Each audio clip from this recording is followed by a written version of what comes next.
Et si je te disais que le véritable pouvoir ne réside pas dans le fait de crier ce que tu vaux, mais dans le fait de disparaître sans prononcer un mot? Parce qu'à certains moments, ce qui a le plus d'impact n'est pas une dispute, ni un adieu, ni une dernière explication, mais le silence qui reste lorsque tu n'es plus là. Disparaître ainsi, avec fermeté totale, sans rancune, mais avec une certitude inébranlable, laisse cette personne sans terrain, sans contrôle, sans excuse. Elle voit sa sécurité, son confort et son idée que tu serais toujours là s'effondrer. Et c'est là que commence à naître la compréhension de ce qu'elle a perdu.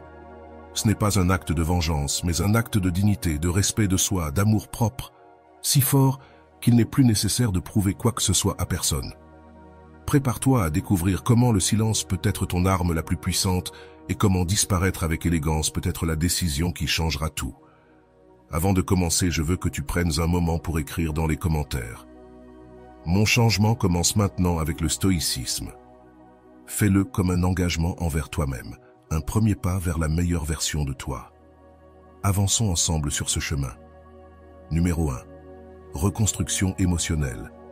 On t'a laissé sans explication, sans adieu, sans réponse, ou peut-être pire encore. Ils sont restés mais t'ont fait te sentir invisible, comme si ta présence n'avait aucune importance, comme si tes émotions ne comptaient pas.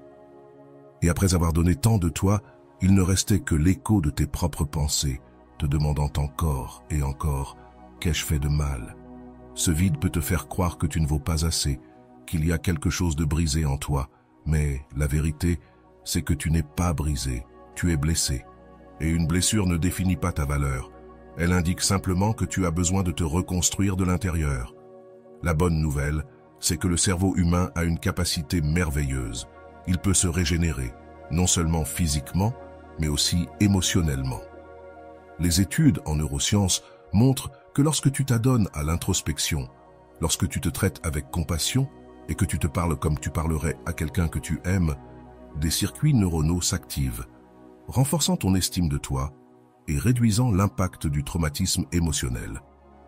Tu n'as pas besoin d'oublier ce qui s'est passé, tu dois juste le réinterpréter. Car lorsque tu changes la manière dont tu te parles de ce qui est arrivé, tu changes aussi la manière dont cela t'affecte. Se reconstruire émotionnellement n'est pas un événement, c'est un processus, un chemin qu'on parcourt pas à pas, avec patience. Et ce chemin commence le jour où tu décides que tu mérites de guérir, que tu mérites de te sentir bien avec toi-même, que tu mérites de ne plus porter de culpabilité qui ne t'appartient pas. Ce jour, c'est aujourd'hui, et tu n'as pas besoin de grands rituels, juste d'un engagement envers toi-même, un engagement quotidien à prendre soin de toi, à te regarder dans le miroir et à ne pas chercher des erreurs, mais à reconnaître que tu es toujours là, que malgré la douleur, tu tiens bon, que chaque larme a été une leçon et chaque chute un élan. Fais un exercice simple mais puissant. Chaque matin, avant de commencer la journée, regarde-toi dans le miroir et répète à voix haute « Je mérite de l'amour » en commençant par le mien. Je n'ai pas besoin de la validation de ceux qui ne m'ont pas valu. Je suis suffisant tel que je suis. Cela peut paraître insignifiant, mais ces mots créent un effet réel dans ton esprit. Ils reprogramment les croyances marquées par l'abandon. Et si tu les répètes avec constance, tu remarqueras quelque chose d'impressionnant. Tu commenceras à te sentir plus fort, non pas parce que tout est guéri, mais parce que tu prends le contrôle de ta guérison. La reconstruction émotionnelle demande aussi de l'espace. De l'espace pour pleurer sans te juger, pour ressentir sans avoir à le justifier, pour fermer des cycles sans rouvrir des blessures. Souvent, le problème ne réside pas dans ce que nous ressentons, mais dans ce que nous nous disons à propos de ce que nous ressentons. On se traite de faible quand on manque quelqu'un, de ridicule quand on se laisse aller à des espoirs, de stupide quand on fait confiance. Mais non, tu n'étais pas faible en aimant, tu n'étais pas naïf en t'ouvrant, tu étais humain, et ressentir profondément ne te rend pas fragile, cela te rend courageux, car celui qui ose aimer prend aussi le risque de perdre. Et pourtant, tu l'as fait, et maintenant, il te reste à faire l'essentiel, te reconstruire, non pour prouver quelque chose à qui que ce soit, mais pour revenir à toi.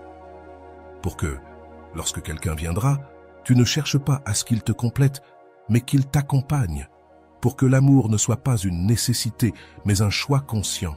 Et cette force naît des petites habitudes. Lire quelque chose qui t'inspire, écouter de la musique qui te soulève, T'entourer de personnes qui te font te sentir vu, t'éloigner de ce qui te coûte et t'approcher de ce qui t'enrichit. Ton environnement fait partie intégrante de ta guérison. Entoure-toi de tout ce qui te rappelle qui tu es, pas de ce qui t'a fait douter de toi. Avec le temps, tu découvriras quelque chose de magique. Ce qui te faisait mal ne te fait plus souffrir de la même manière. Ce qui était autrefois une plaie ouverte, aujourd'hui est une cicatrice qui ne saigne plus, que tu peux te souvenir sans pleurer, en parler sans trembler, regarder en arrière sans rester prisonnier, car se reconstruire émotionnellement ne gomme pas le passé, mais il te libère de son poids. Cela fait de toi une personne plus sage, plus consciente, plus forte, et cette nouvelle version de toi n'a pas besoin de mendier de l'amour, car elle a appris à s'offrir à elle-même ce qu'elle cherchait à l'extérieur. Numéro 2. Le pouvoir du silence. Il y a des moments où le plus grand acte d'amour propre n'est pas de parler, ni d'expliquer, ni de tenter de faire comprendre à l'autre ce que tu as fait, ce que tu as ressenti ou ce que tu attendais. C'est le silence. C'est se retirer avec dignité. C'est permettre au silence de dire tout ce que les mots ne peuvent plus dire, parce qu'il y a un moment où parler trop épuisé, chercher, justifier, te vide. Et là, juste là, le silence devient ton bouclier le plus puissant, non pas pour blesser, mais pour protéger, non pas pour manipuler, mais pour te libérer de ce besoin constant d'être entendu par ceux qui n'ont aucune intention de te comprendre. Avant de continuer, si tu es nouveau sur ma chaîne, profite pour t'abonner et activer la cloche pour continuer à recevoir mon contenu et t'aider à vivre une vie beaucoup plus épanouie. Lorsque tu cesses de parler à ceux qui ne t'écoutent pas, quelque chose change en toi. Il ne s'agit plus de gagner une discussion, ni de faire comprendre à l'autre ce qu'il a perdu. Il s'agit de revenir à toi, de reprendre ton énergie, de protéger ta paix. La psychologie positive a prouvé que ceux qui prennent du recul émotionnel face à ce qui les blesse surmontent le stress et l'anxiété bien plus rapidement, car le silence crée un espace, et dans cet espace fleurissent la clarté, la force et la liberté. Le silence est inconfortable, oui, mais il est aussi révélateur. Celui qui ne te valorise pas s'agace quand tu choisis de te taire, car il ne peut plus te contrôler avec son indifférence, ni se nourrir de tes tentatives désespérées de maintenir en vie une connexion que toi seul soutenais. Le silence brise le cycle, et dans cette rupture, tu récupères le pouvoir que tu avais donné en échange de miettes d'attention. Le pouvoir du silence ne réside pas dans ce que l'autre entend, mais dans ce que tu arrêtes de donner. Fais l'expérience. Au lieu de répondre, observe. Au lieu de chercher une explication, respire. Au lieu d'insister, retire-toi. Pratique le silence dans ces conversations qui se terminent toujours de la même manière, dans ces discussions qui ne cherchent qu'à te provoquer, dans ces espaces où tu ne fais que te défendre pour être celui que tu es. Permets-toi de ne rien dire, non parce que tu n'as rien à dire, mais parce que tu n'as plus besoin de convaincre qui que ce soit de ta valeur, car ta paix vaut plus que n'importe quel argument. Avec le temps, tu remarqueras quelque chose de puissant. Ce silence qui te pesait, maintenant te soulage. Tu n'as plus besoin d'une excuse pour avancer. Tu n'attends plus un message pour passer une bonne journée. Ton bien-être ne dépend plus de ce que l'autre dit, fait, répond ou reconnaît. Parce que tu as cessé de chercher à l'extérieur ce que tu peux seulement construire en toi. Et cela, bien que douloureux au début, c'est la liberté émotionnelle. Cesser de parler à ceux qui ne t'écoutent pas est un acte de guérison. Ce n'est pas de l'orgueil, c'est de l'amour-propre. Ce n'est pas une punition, c'est du respect envers toi-même. Le silence, lorsqu'il vient de la conscience et non du ressentiment, est une déclaration d'indépendance, une manière de dire « Je n'ai plus besoin de te convaincre de rien, j'ai déjà tout donné. Maintenant, c'est mon tour. » Et ne sois pas surpris si, avec le temps, ce silence commence à faire du bruit chez l'autre. Parce que lorsque quelqu'un est habitué à ta présence constante, à tes messages, à ton insistance, à ton amour inconditionnel, ton absence devient un miroir, un reflet de ce qu'il a perdu, de ce qu'il a ignoré, de ce qu'il n'a pas su préserver. Mais pour ce moment-là, tu ne seras plus en attente de cette réaction car tu as découvert que la seule validation qui compte vraiment, c'est la tienne. Le silence te rend le contrôle, il te permet d'observer sans réagir, sentir sans imploser, guérir sans avoir besoin que l'autre comprenne ta douleur, car l'autre n'est pas responsable de ta guérison. Toi seul es responsable. Tu décides quand la souffrance prend fin, Tu choisis quand garder le silence et quand te parler avec amour. Et lorsque tu fais du silence un outil et non une punition, tu deviens quelqu'un qui ne dépend plus du bruit des autres pour savoir qui il est. Le troisième point, c'est la valeur de l'absence. Tu as donné tout ce que tu avais, plus que ce que quelqu'un aurait donné habituellement. Ton temps, ton énergie, ton intimité et tes secrets les plus profonds. Tu as ouvert la porte de ta vie avec une confiance que seuls ceux qui ont été blessés, mais qui ont encore le courage de recommencer peuvent avoir. Sans condition, sans stratégie, sans masque. Et ce qui a été le plus difficile, ce n'est pas qu'on t'ait laissé, mais que ton geste n'ait même pas été apprécié. Chaque don que tu as fait a été reçu avec indifférence, comme si c'était le minimum. Il n'y a eu ni gratitude ni reconnaissance, parfois même pas de présence. Et pendant que tu te vidais de l'intérieur, eux ne remarquaient même pas ton absence. Si vous êtes arrivé jusque-là, écrivez en commentaire « Je mérite d'être aimé ». La psychologie a étudié cela plusieurs fois. Lorsque tu donnes et que tu ne reçois pas, le cerveau interprète ce manque de réciprocité comme une menace pour ta valeur personnelle. Ce n'est pas simplement de la tristesse, c'est de l'anxiété. Ce n'est pas seulement de la déception, c'est une forme silencieuse de trahison. Parce que, quand tu continues à donner à ceux qui ne te voient pas, tu te dis inconsciemment que tu n'as pas d'importance, que ton amour est quelque chose de jetable, que tu es plus important pour les autres que pour toi-même. C'est là qu'apparaît la valeur de l'absence, non pas comme une punition, non pas comme une vengeance, mais comme un remède. Parfois, la seule manière de guérir, c'est de partir, non pas pour blesser, mais pour te sauver, parce que tu ne peux pas continuer à offrir ta paix à ceux qui ne remarquent même pas quand ils la perdent. Tu mérites de te reposer de tant d'efforts émotionnels non réciproques. S'éloigner, c'est une manière de dire « ça suffit ». Assez de silences inconfortables, assez de mendier de l'attention, assez de justifier des froideurs, assez d'être là pour ceux qui n'ont jamais été là. Parce qu'il y a un point où même le cœur le plus généreux doit se recentrer sur lui-même. Prends un moment et fais un exercice qui peut tout changer.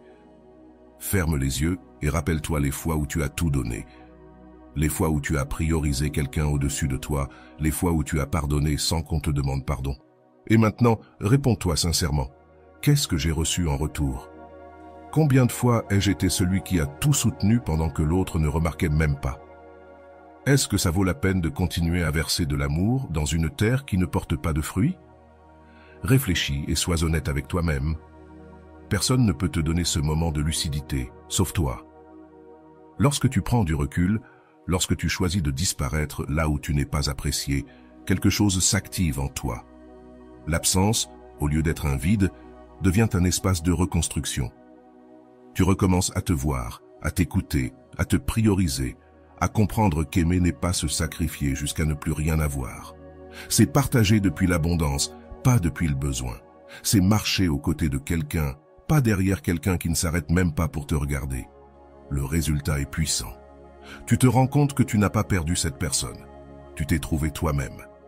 Ce n'était pas un rejet, c'était une redirection. Et ta valeur ne diminue pas parce que quelqu'un n'a pas su la voir. Au contraire, elle brille encore plus fort. Car maintenant, c'est toi qui la vois. Tu commences à protéger ton énergie comme le trésor qu'elle est. Tu établis des limites, non pas depuis la colère, mais depuis l'amour propre. Tu commences à attirer un autre type de relation, où il y a du respect, de la réciprocité et du calme. Là où tu n'as pas besoin de convaincre quelqu'un de ta valeur, car elle est perçue dès le début. Et si quelqu'un ne la voit pas, tu ne t'arrêtes pas pour l'expliquer. Le silence devient ton refuge. Et dans ce silence, il n'y a plus de douleur. Il y a de la clarté. Parce que lorsque tu t'en vas d'un endroit où tu ne fleuris plus, la vie te récompense avec des jardins où tu peux grandir. Alors, n'aie pas peur de partir. Ne te sens pas coupable de disparaître, car dans cette absence se trouve ta salvation. Dans cet adieu se trouve ta renaissance. Et dans cette distance se trouve enfin l'espace pour que quelqu'un un jour apprécie ta présence comme elle le mérite. Le quatrième point, arrête de courir après les autres. Arrête de courir après ceux qui ne s'arrêtent pas pour t'attendre. Arrête de forcer les conversations, d'insister pour être vu, de chercher des signes là où il n'y a que du silence. Parce que tant que tu continues à poursuivre les autres pour te sentir valide, tu vivras une vie qui n'est pas la tienne. Et cela te vole ta paix, te fatigue, te laisse vide. Peu importe à quel point tu désires te connecter, si tu dois sacrifier ta dignité pour cela, alors ce n'est pas une connexion, c'est une dépendance, et il n'y a rien de plus épuisant que de remettre ta valeur entre les mains de quelqu'un qui ne sait pas quoi en faire. Quand tu arrêtes de courir après les autres, quelque chose commence à changer en toi. Au début, ça fait mal, car l'ego s'est habitué à l'attention des autres comme si c'était de l'oxygène. Mais peu à peu, cette absence de validation extérieure se transforme en présence intérieure. Tu commences à te regarder toi-même, à reconnaître ta valeur sans que personne n'ait besoin de la confirmer, à cesser de mendier ce que tu peux te donner toi-même. Et ça, même si ça dérange, c'est la liberté. La science le confirme. La théorie de l'autonomie émotionnelle montre que les personnes qui ne dépendent pas de l'approbation extérieure pour se sentir bien dans leur peau ont des niveaux de résilience bien plus élevés. Elles sont émotionnellement plus stables, moins réactives, plus centrées, parce que leur estime de soi ne monte ni ne descend en fonction de qui les appelle, qui les regarde ou qui les accepte. Elles ont compris qu'il ne s'agit pas d'être choisi par les autres, mais de se choisir soi-même tous les jours. Fais un exercice très simple mais profondément révélateur. La prochaine fois que tu te retrouves à attendre un message, un compliment, une validation, arrête-toi. Ferme les yeux, demande-toi « Que suis-je exactement en train de chercher ?»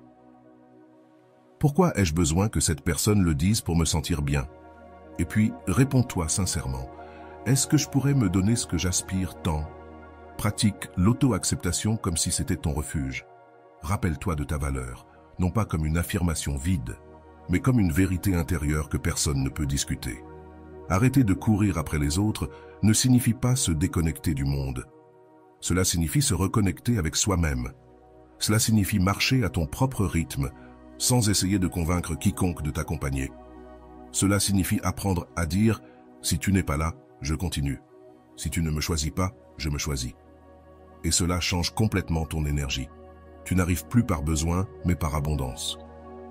Tu ne donnes pas pour recevoir. Tu donnes parce que ça te vient naturellement. Tu n'aimes pas pour qu'on t'aime. Tu aimes parce que tu es déjà complet. Lorsque tu arrêtes de poursuivre, tu commences à attirer. Parce que les gens remarquent quand tu es bien avec toi-même. Ils remarquent quand tu n'attends pas qu'on te sauve. Ils remarquent quand ta paix ne dépend pas de leur présence. Et ça, bien que cela paraisse contradictoire, te rend plus magnétique. Parce qu'il y a quelque chose de profondément puissant chez une personne qui ne mendie pas, qui ne supplie pas, qui ne se vend pas. Une personne qui reste ou qui part, non pas par caprice, mais par clarté. Et peut-être que oui, tu perdras certains sur le chemin. Ceux qui ne te voulaient que quand tu étais facile à contrôler. Ceux qui se sentaient supérieurs parce qu'ils te voyaient courir après eux. Ceux qui n'avaient jamais l'intention de rester, mais qui aimaient être désirés. Mais ce que tu vas gagner en retour est inestimable. Tranquillité, authenticité, force intérieure. Tu vas gagner une vie où tu décides avec qui, comment et quand tu veux partager. Aujourd'hui peut être ce jour où tu arrêtes de courir, où tu t'arrêtes, où tu respires et où tu te dis « Je n'ai rien à prouver à personne, car ce que je suis ne dépend pas des yeux qui me regardent, mais de la façon dont je me regarde moi-même, parce que personne à l'extérieur ne peut te remplir si tu ne te respectes pas d'abord. Parce que la seule approbation qui peut te soutenir est celle qui naît de l'intérieur. Et une fois que tu comprends cela, tu ne cherches plus à poursuivre personne. Tu commences à marcher sans peur, sans anxiété, sans le poids du « j'espère qu'il est le même ». Et sur ce chemin, sans même t'en rendre compte, tu deviens quelqu'un qui ne cherche plus à s'intégrer parce qu'il se sent déjà complet. Et quand cela se produit, le monde change. Maintenant, tu vis selon tes propres termes. Numéro 5. L'ego et l'amélioration personnelle. Parfois, ce n'est pas le monde qui t'empêche d'avancer, c'est ton ego. Ce murmure intérieur qui te dit que tu as toujours raison, que tu as besoin de reconnaissance pour te sentir précieux, que tu dois constamment prouver ta valeur, parce que si personne ne t'applaudit, alors tu n'es pas assez. L'ego se cache derrière une apparente force, mais bien souvent, c'est simplement de la peur. Peur d'être invisible, de ne pas être reconnu, de ne pas se distinguer. Et tant que tu l'écoutes, Tu vivras une course interminable contre tous ceux qui t'entourent, comme si ta valeur dépendait de ta place au-dessus des autres. Le problème, ce n'est pas d'avoir un ego, tout le monde en a un. Le problème, c'est quand l'ego prend le contrôle de ta vie. Parce que lorsqu'il fait cela, chaque critique devient une menace, chaque silence un mépris, chaque succès des autres une défaite personnelle. Et au lieu de construire ton propre chemin, tu t'efforces de défendre ton image, de protéger une version de toi qui, peut-être, ne correspond même pas à ce que tu es réellement.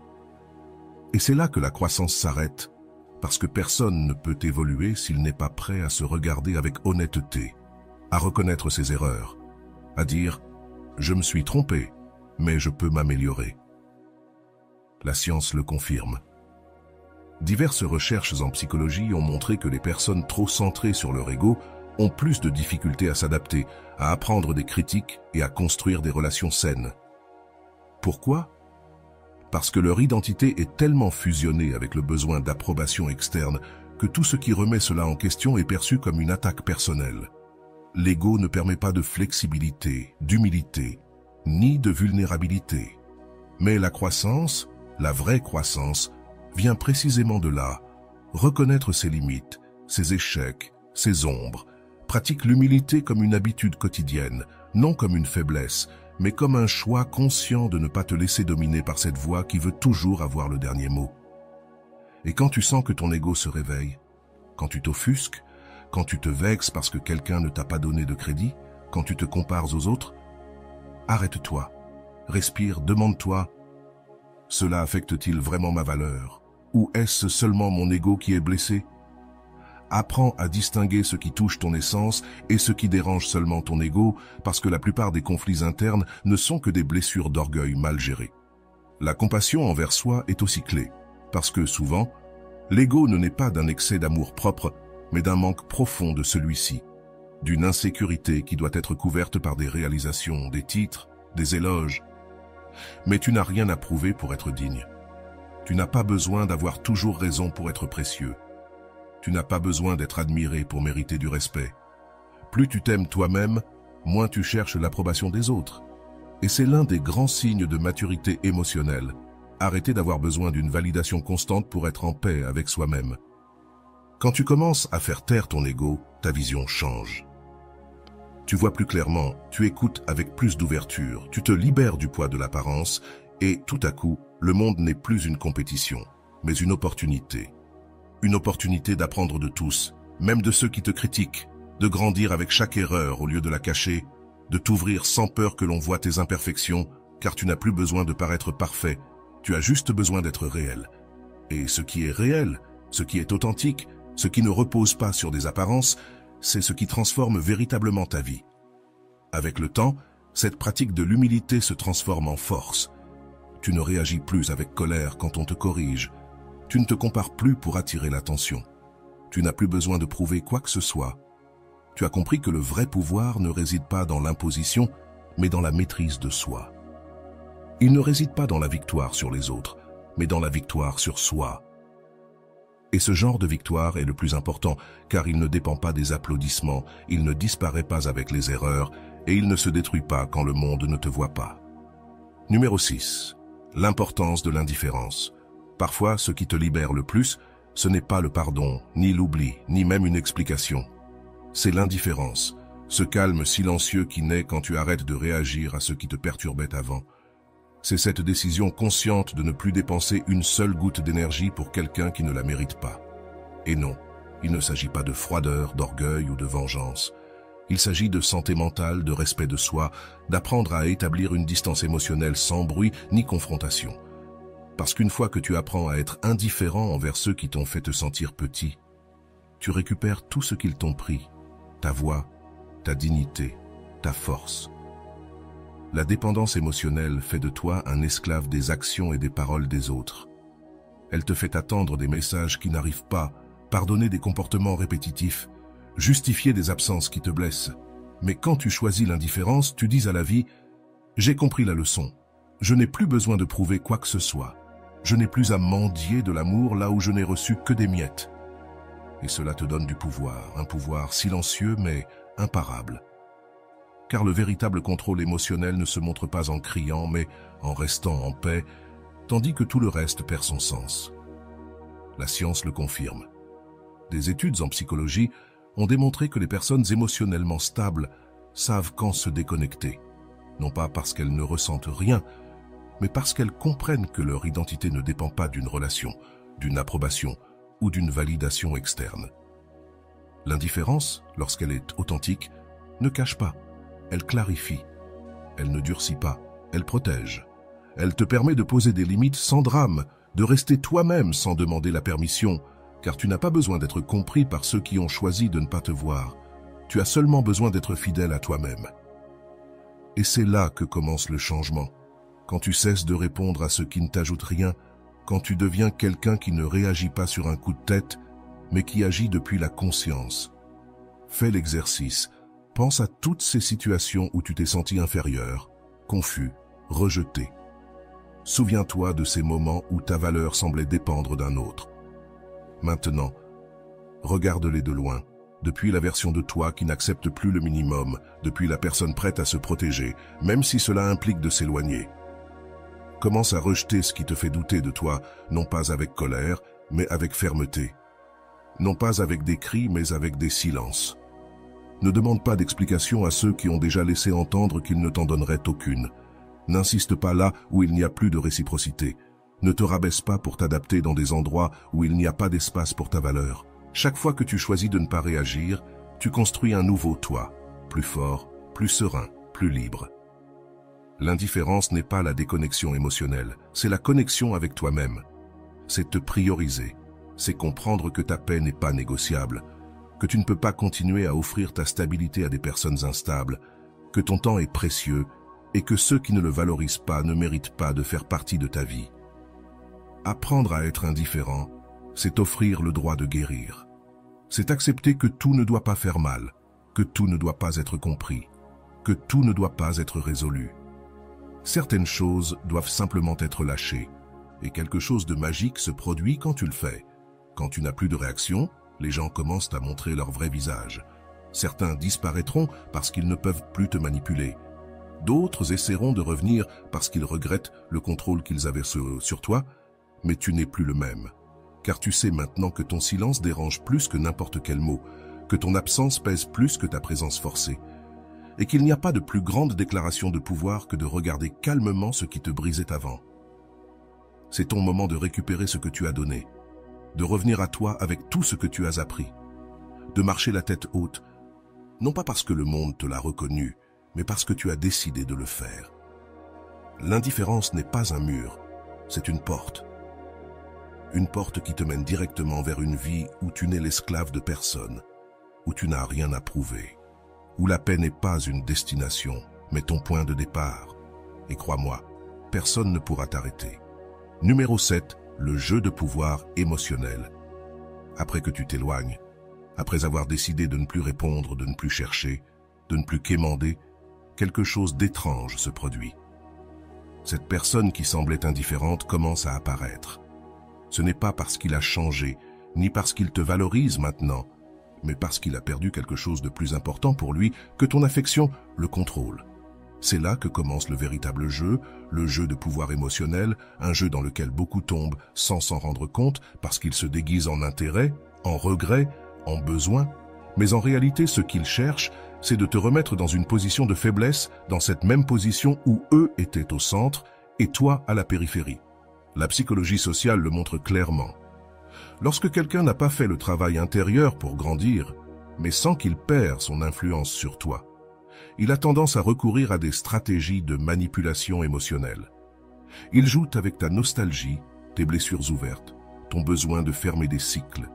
Ils peuvent revenir avec des mots doux, des souvenirs idéalisés, des fausses promesses de changement. Mais si tu prêtes attention, tu verras que le schéma est toujours le même. Ils veulent récupérer la sensation de pouvoir sur toi, pas réparer ce qu'ils ont brisé. Et c'est là que tu dois être plus fort que jamais, car le danger ne réside pas dans leur retour, mais dans le fait que toi, par habitude, par affection mal comprise ou par peur de la solitude, tu baisses ta garde. Tu n'as pas besoin d'une autre opportunité pour vérifier ce que tu as déjà vu. Tu n'as pas besoin d'une autre conversation pour confirmer ce que tu sais. Ce dont tu as besoin, c'est de rester ferme dans ta décision. Parce que lorsque quelqu'un essaie de te manipuler, ce à quoi il ne s'attend pas, c'est que tu répondes calmement, avec silence, avec indifférence. C'est là ta plus grande arme, ne pas réagir. Fais cet exercice. La prochaine fois que quelqu'un qui t'a blessé essaie de revenir avec des excuses, de la nostalgie ou de la culpabilité, ne rentre pas dans ce jeu. Observe, respire, n'explique rien, ne te justifie pas, ne cours pas donner une seconde chance, juste parce que tu sais ce que c'est que la douleur. Cette personne compte sur ta faiblesse émotionnelle, ton désir de réconciliation, ton cœur tendre. Mais toi, tu n'es plus le même. Tu sais maintenant que tout le monde qui revient ne le fait pas parce qu'il t'aime. Certains reviennent parce qu'ils ne supportent pas ton absence, pas parce qu'ils valorisent ta présence. Lorsque tu apprends à répondre avec indifférence, tu n'es pas froid, tu es sage. Tu protèges ce que tu as mis du temps à construire, ta paix mentale, ta dignité, ton processus de guérison. Sans le dire, tu dis que ton bien-être n'est pas disponible pour celui qui n'a pas su en prendre soin. Et cette réponse, aussi simple qu'elle soit, déjoue toute tentative de manipulation. Car les manipulateurs ont besoin de ta réaction, de ta colère, de ta confusion, de ton besoin de parler. Mais si tu choisis de ne pas bouger, ils perdent la partie. Et voici le plus précieux. Plus tu pratiques ce détachement émotionnel, plus tu contrôles ta propre stabilité. Un message inattendu ne te déstabilise plus. Une rencontre imprévue ne te fait plus sortir de ton centre. Tu n'as plus besoin de savoir si ce qu'on t'a dit est vrai ou faux, car ton bien-être ne dépend plus de cela. Il dépend de toi, de ce que tu choisis d'accepter, de ce que tu choisis de permettre, de ce que tu choisis de fermer. Avec le temps, ceux qui ont essayé de jouer avec toi s'éloignent, non pas parce que tu les as expulsés dans la colère, mais parce que ton indifférence leur montre qu'ils n'ont plus aucun pouvoir sur toi. Et ce moment est magique. Tu n'as pas besoin de vengeance, tu n'as pas besoin de prouver quoi que ce soit. Ta plus grande victoire, c'est de vivre en paix, sans porter le poids de ce qui ne t'appartient pas, sans rouvrir des portes que tu avais fermées avec des larmes, mais qui maintenant te soutiennent avec fermeté. Ce jeu de pouvoir émotionnel n'existe que si tu choisis d'y participer. Mais si tu choisis de sortir du jeu, si tu choisis de ne pas entrer dans les provocations, si tu choisis ta calme au-dessus du drame, alors personne ne peut te toucher, car tu n'es plus disponible pour ces jeux. Tu es disponible pour toi, pour une vie plus consciente, plus légère, plus à toi. Et cela, personne ne peut te l'enlever. Rompre avec la dépendance émotionnelle n'est pas facile, mais c'est nécessaire si tu veux reprendre le contrôle de ta vie. Car vivre en attendant que quelqu'un te valide, qu'il te sauve, qu'il te complète, c'est lui remettre ton pouvoir, lui permettre de contrôler. Et tant que tu continueras ainsi, tu vivras sur des montagnes russes émotionnelles. Tu montes lorsque l'on t'accorde de l'attention, tu tombes lorsque l'on t'ignore. Tu te sens bien lorsque quelqu'un te dit qu'il t'aime, mais tu es détruit lorsque cette personne s'éloigne. Ce n'est pas ainsi qu'on peut vivre, car l'amour que tu cherches à l'extérieur n'a de sens que si tu l'as d'abord cultivé à l'intérieur de toi. La dépendance émotionnelle ne se remarque pas toujours au début. Parfois, elle se cache derrière un amour profond, une totale implication, une fidélité inconditionnelle. Mais si tu creuses un peu, tu te rends compte qu'au lieu d'aimer l'autre, tu supplies qu'il ne t'abandonne pas, que tu n'es pas en train de construire une relation saine, mais que tu essaies de combler des vides qui viennent de bien plus loin, et cela fait mal, car personne ne t'a appris à être ta propre source. Personne ne t'a dit que tout ce que tu cherches vit déjà en toi. La psychologie cognitive est claire.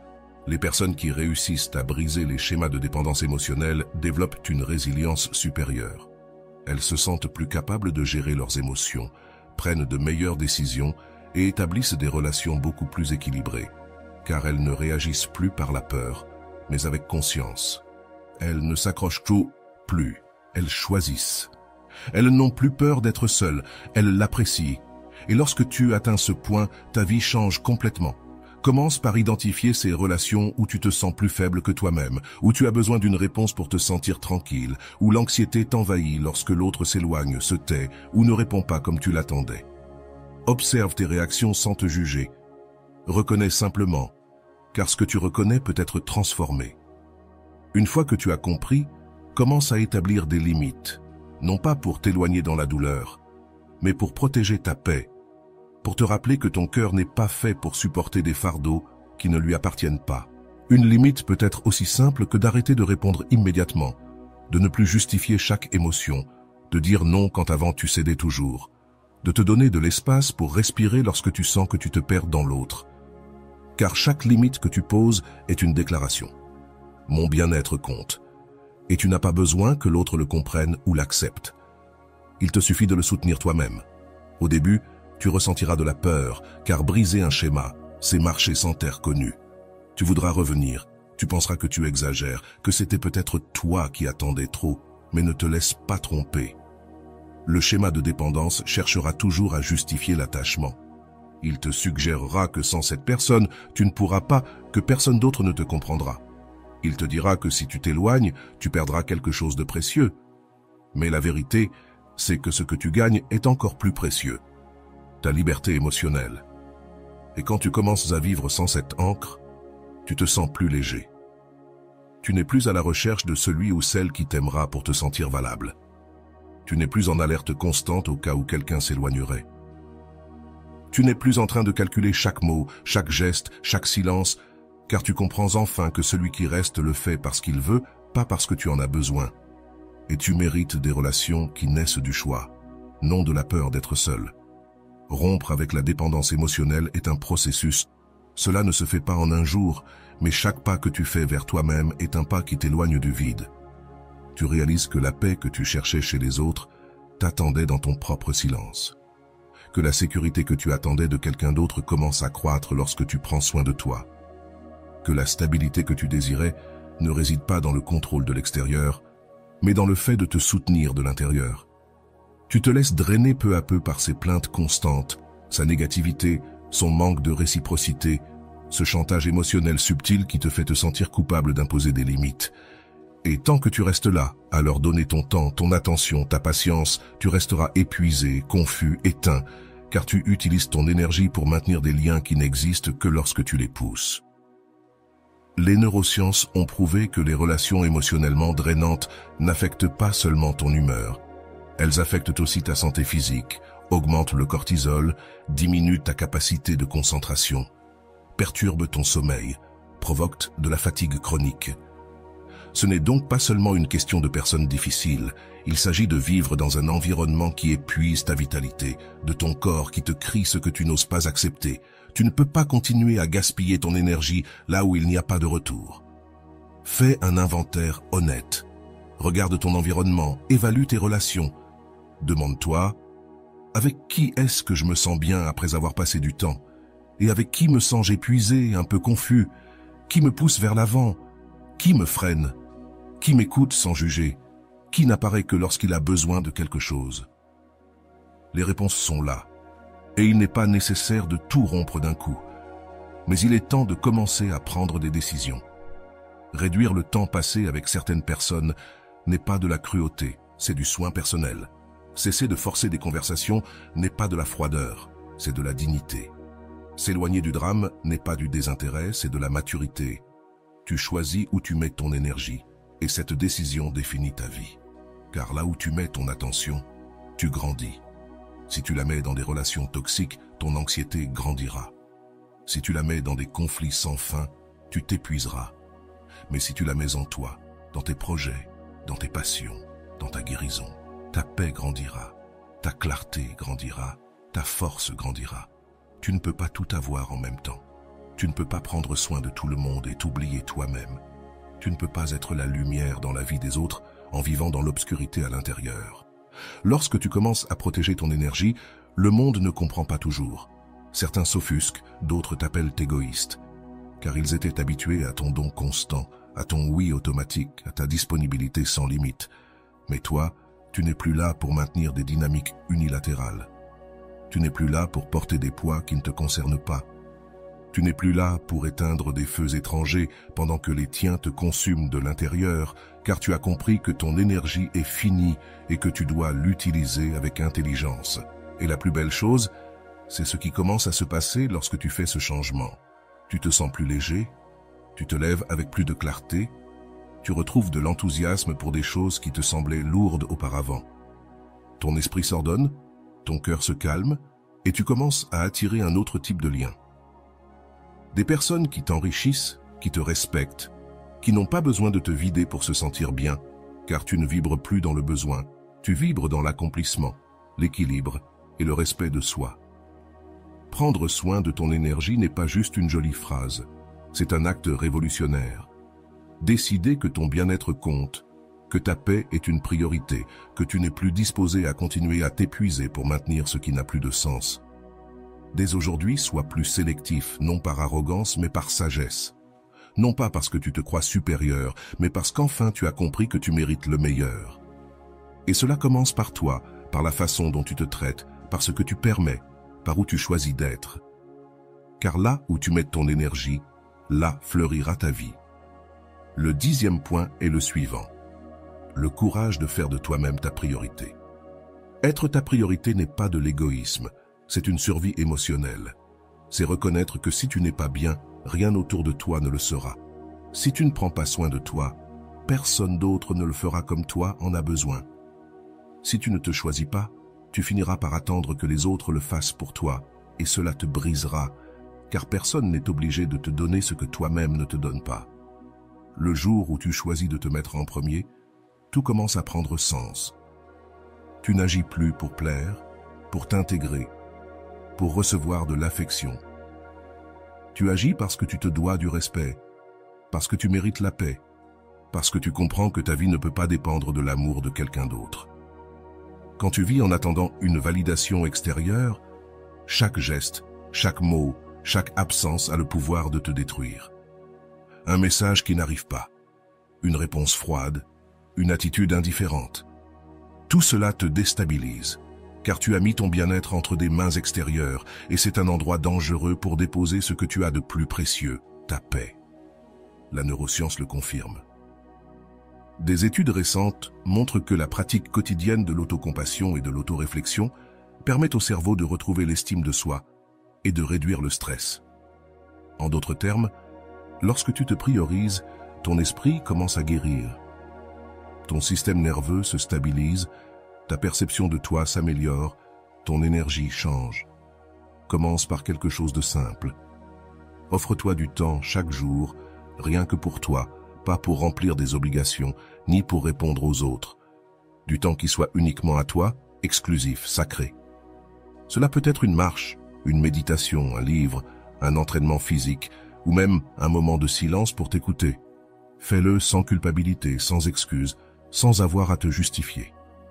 Parce qu'être avec toi-même ne devrait pas être le dernier point de ta liste de choses à faire, mais le premier. Si tu investis ton énergie en tout sauf en toi, tu négliges la base sur laquelle tout est construit. Et lorsque tu le fais, quelque chose commence à guérir. Ton regard change. Tu ne te vois plus à travers les yeux des autres, mais avec les tiens. Tu n'as plus besoin qu'on te dise que tu as de la valeur. Tu le sais, tu le ressens, car ta valeur ne se négocie plus avec l'attention que tu reçois ni avec la présence des autres. C'est toi qui la décides. Et c'est le début d'une transformation profonde. Car lorsque tu fais de toi ta priorité, tu deviens plus sélectif. Tu n'acceptes pas ce qui ne correspond pas à ta paix. Tu ne restes pas là où il n'y a pas de réciprocité. Tu ne te bats plus pour maintenir ce qui te blesse clairement. Car maintenant, tu sais que perdre quelqu'un ne sera jamais pire que de te perdre toi-même. Faire de toi ta priorité signifie aussi arrêter de porter des culpabilités qui ne t'appartiennent pas. Cesser de t'expliquer sans fin. Cesser d'être disponible tout le temps pour tous, sauf pour toi. Apprendre à dire non sans peur. Apprendre à fermer des cycles avec dignité. Apprendre à te choisir, même si cela déçoit ceux qui étaient habitués à te voir céder. Et même si au début tu te sens seul, incompris ou jugé, avec le temps tu découvriras quelque chose de merveilleux. Tu es plus en paix, tu es plus libre, tu es plus toi. Et oui, il y en aura qui ne comprendront pas, qui penseront que tu as changé, que tu es devenu froid, distant, différent. Mais ce n'est pas de la froideur, c'est de la clarté. Ce n'est pas de la distance, c'est du soin personnel.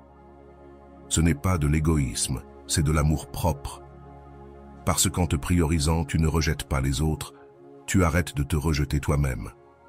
Tu es en train de guérir cette partie de toi qui pensait que l'amour était un sacrifice total, que pour être aimé, il fallait tout donner, même quand il n'y avait rien en retour. Et voilà ce moment où tu te regardes dans le miroir et tu vois quelqu'un de différent, quelqu'un de plus serein, plus ferme, plus conscient, quelqu'un qui n'attend pas que la vie le choisisse, car il s'est déjà choisi lui-même. Et cette version de toi est imparable, car elle n'a pas besoin d'avoir tout résolu pour être en paix. Elle a juste besoin d'être en cohérence, de vivre de l'intérieur, d'aimer sans se perdre, de marcher sans traîner, de se choisir sans culpabilité. Et voilà, j'espère que vous avez trouvé beaucoup de valeur dans cette vidéo. Merci d'être resté jusqu'à la fin de cette vidéo. J'adore quand vous faites ça. Si vous avez bien compris les enseignements de cette vidéo, vous pouvez écrire en commentaire « Mon temps est précieux ». J'espère vous revoir dans une autre vidéo.